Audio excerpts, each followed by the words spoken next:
So my advice for anyone who's thinking about living in a van or in a tiny home and trying this lifestyle is do it. And if you're worried about what people will think of you or societal expectations, like try to rid yourselves of those because they just hold us back. Part of me parting with my ex and leaving my home and my cat and my job and my space was trying to live for what I wanted to do and figuring at 37 that it was still possible to follow a dream that was a little bit wilder and a lot more free. And it's been the best choice I've ever made. I'm happier than I've ever been. And it's not just the freedom of the road, it's the minimalist lifestyle. You don't buy a lot of consumerist stuff because it doesn't fit. You don't have space for it. Your meals are simpler. You have so much more time. And there's no time period for being on a certain track. You don't have to do X by 35 or Z by 40. You can do whatever you want, whenever you want. So give it a go.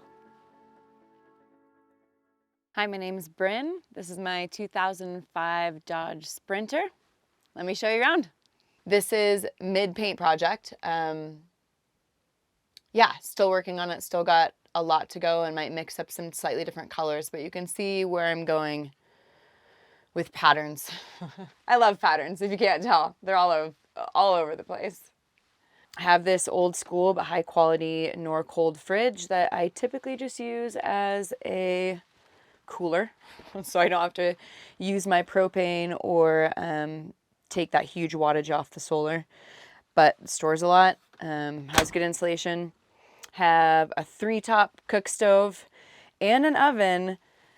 Really don't use the oven for anything other than storage. Maybe someday I will start to get my bake on. I did these burled maple countertops out of a slab I got from a gentleman over in Head Canal. Planed those down, sanded them, epoxied, and then built these cool flower holders and plant holders so I can always pick flowers and have some life in here with me. Got a different piece of maple, which you'll see later, over the headboard, and then used another slab, toss these guys down here, to make myself a table where I can do some artwork, where I can eat if I want to. I usually eat on the floor, or where I can spend some time writing. And so this piece I just got installed a couple weeks ago. I was pretty excited about the way that turned out. So we can call this part of the kitchen. It's the kitchen table. That's what we've got.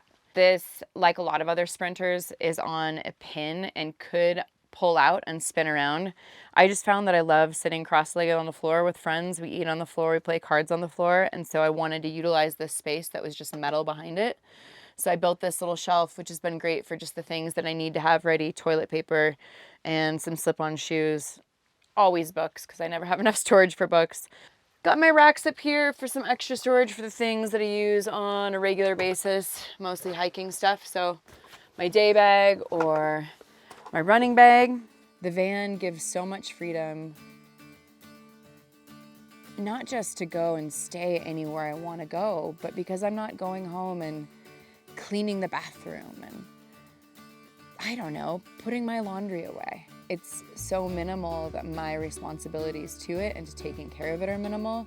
I don't feel like because I'm paying for this place that I have to go spend the weekend being in my house surfing the web. It's just like, what adventure am I gonna go on? Like, who am I gonna go visit? And that quality of life that it spurred on, just to constantly be seeking adventure, is exactly where I wanna be.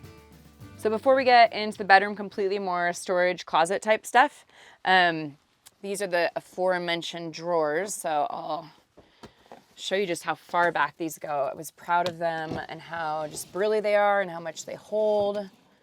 So I showed you the ones in the back with all my gear storage, but I've got these two here. And then I also built this chest of drawers that doubles as a seat, bench, I guess. And this is where shoes and sweatshirts galore go in there, stuff that I just want to access regularly. Super convenient. actually holds a ton, and that comes out completely. So it's nice that that's a removable feature. Would I want to do, you know, cartwheels in here or something? There is plenty of room for yoga, but I do have to limit some of my postures, so. And then continuing storage, officially the bedroom / closet area. Really dig these closets. So the framing in the back, framed underneath the bed, but I had all the storage to the floor, so that although these closets, full on, I've got my hangers, the storage space goes all the way down to the garage floor, which means not only can I have long coats and jackets, but I also have my 0-degree sleeping bag down there. I've got my 30-degree sleeping bag down there. I've got some extra super big puffy jackets, and I can also keep extra blankets and stuff that I want to pull out. Extra meditation pillow, some big boots. Again, more storage here. And then I've got a little secret drawer down here that actually I can pull out, which is pretty nice too. Nice place to keep kind of the secret stuff. And then just tons more storage, more food. I don't know why I always have so much food. I don't know where I think I'm going to be that I'm not going to have access to food for like weeks at a time, but I could last for a while. And then back here, oh, I said I built 5 drawers. That's wrong. I built 8. So I've got these 3 drawers back here.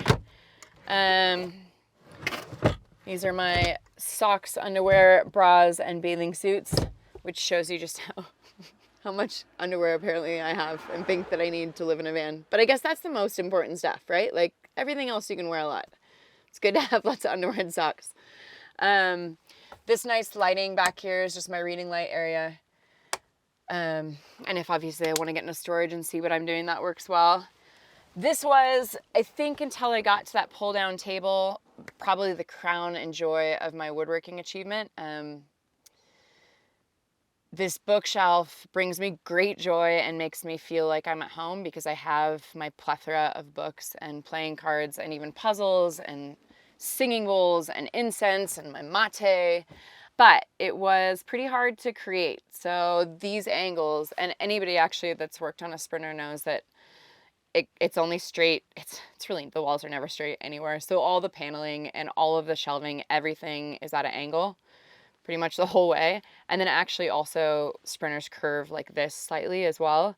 And so everything that you do is not at right angles. It's always a little bit tricky to get everything on the wall and in place. And so this, I did 3 different wood pieces to meet these angles. That also meant that these side pieces needed to be angled as well. And there's actually another layer down there too. Got a harmonica, got some more books. There's a lot of books in here. Lots of books and playing cards. So I will tell you, van life, I'm never, ever bored. There's always things for me to do in here, whether it's an art project or reading or writing or playing cards alone, or playing bananagrams alone, which I also love. Yeah, or doing yoga in the van or doing some mindfulness activities. There's plenty to do. And all the adventurous stuff, right? Like I've got all the gear, and that was the biggest part of getting the larger sprinters, being able to have all of the things that I love with me. Maybe not at all times. Sometimes I swap out the surfboard for the snowboard depending on the season. I might put my bike in storage when it starts to get wet, but I have it when I want it. So it's been pretty amazing to have so much space. These people that I didn't know in Hood Canal literally took me in. I got off the plane March 15th from Norway, went and picked up my van, had nowhere to go while I was quarantining, but had this guy who had been looking at my inverter while I was in Norway. And so I took it back and was like, dude, my AC power is still not working. He was like, oh, I'll try to fix it. So I was there a couple days. Total stranger. I'd met him in an hour and a half previously, and ended up getting sheltered in place for 9 weeks at these folks' houses. And so big thanks to beautiful people in the world and just having faith and trust in meeting good people that can help you out, because I stayed with Brian Lundeen and Chris Lundeen and Anna and Dan and Alexis and Emily for 9 weeks, and ended up, instead of just doing a few little things, taking everything apart. And Chris probably put 200 hours in the van. I probably put about 4 or 5 at this point, 500.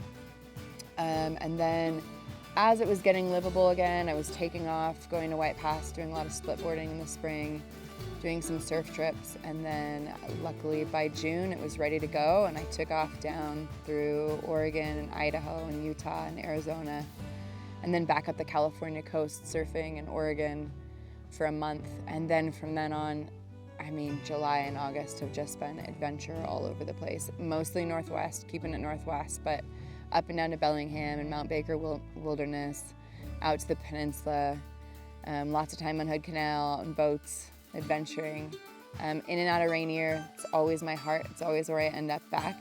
Mount Adams, did it at Mount Adams Summit and spent some time in Gifford Pinchot down there as well. In and out of White Salmon and Hood River area. Yeah, back down to the Oregon coast. It's been amazing. In and out of Seattle too, like a little bit of culture and adventure and family and friends. Okay, so this is the garage. I decided to have a separate spot for the garage as opposed to have a whole open vehicle concept because I wanted a place to keep all of my gear, which I have a lot of. So the bed is framed over this spot. I've got about 8 feet of storage in the back, so my surfboard fits in there. My splitboard and my snowboards, when it's season, I can put wood back there. I've got Kelty chairs, extra yoga mat, 5 gallons of water, obviously tools, tent. These drawers are awesome because they go all the way underneath. So in these drawers, I have my snowshoes and I have my sleeping pad and I have my water bag and my poles and my splitboard skins, goggles, all kinds of stuff. Let's see what I got going on here. Another sleeping pad, some neoprene stuff, my climbing harness, wrist guards, tarp, gloves, some water bottles, water filtration system. I've got my boot dryer, which is key in the wintertime, mountaineering boots, my river rafting, kayaking vest, backpacking gear, helmets. Yeah, pretty much it all. My paddleboard is a hard shell paddleboard, so it stays on top of the van. Everybody mistakes that for my surfboard. It is not.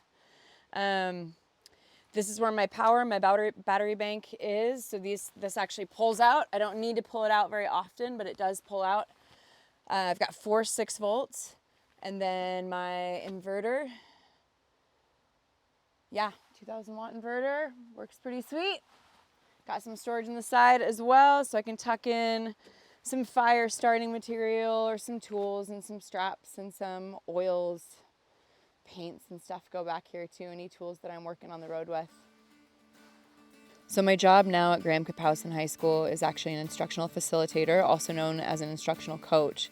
And I have the opportunity to teach teachers, which means that I work with staff on providing professional development based on data and instructional strategies that work. So conversational strategies, engagement strategies, but I also can work on social justice and equity issues in the classroom, on conflict resolution, on restorative practices.